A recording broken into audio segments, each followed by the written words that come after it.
Hello everyone, একটা নতুন ভিডিওতে তোমাদের সকলকে ওয়েলকাম জানাচ্ছি। আজকে অফিস ফেরত গেছিলাম হচ্ছে এম বাজারে, কিছু কেনাকাটা ছিল সেই জন্য। আর মা ফোন করে বলেছিল কয়েকটা পুদিনা পাতা, পেঁয়াজ পাতা, ধনে পাতা এগুলো সমস্ত নিয়ে আসতে, সেইগুলোই নিচ্ছিলাম।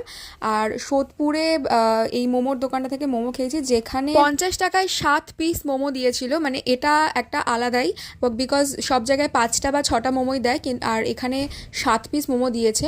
বাট খেতেও কিন্তু খুবই ভালো ছিল, স্যুপটাও দারুণ ছিল খেতে। মোমোটা জুসি ছিল এবং ভিতরে অনেকটা পরিমাণ স্টাফিংও দেওয়া ছিল। এরপর একটা অসাধারণ আইসক্রিম খেয়েছিলাম। এই আইসক্রিমটা আগে একদিন গিয়েও খেয়েছিলাম, যেখানে বিভিন্ন রকমের ফ্লেভার থাকে, আর অন্য রকম ফ্লেভারগুলো, মানে এগুলো সচরাচর আমি তো শুনিনি, আর খেতেও বেশ অন্যরকম। কেনাকাটা সেরে খাওয়া দাওয়া করে আসছিলাম টুকটুক করতে করতে, কারণ ট্রেন ধরার তারা ছিল, বাড়িও ফিরতে হবে। সেই দিন যেহেতু ছিল হচ্ছে লোকনাথ পুজো, তাই রাস্তার পাশ দিয়ে বেশ অনেকটা এলাকা জুড়ে কিন্তু ওই মেলা মতো বসেছিল, বিভিন্ন রকমের দোকানপাট ছিল। আস্তে আস্তে এগুলো সব চোখে পড়লো, আর প্রচুর মানুষের ভিড় ছিল। আমাদের 25শে বৈশাখের মেলাতে একটা ওই জুস খাবার জার যেগুলো হয়, সেগুলো খুব পছন্দ হয়েছিল, বাট কেনা হয়নি। তবে এখানে গিয়ে না, সোদপুরে গিয়ে আমি সেটা দেখতে পেলাম, তো সেটাই কিনে নিয়ে এসেছিলাম।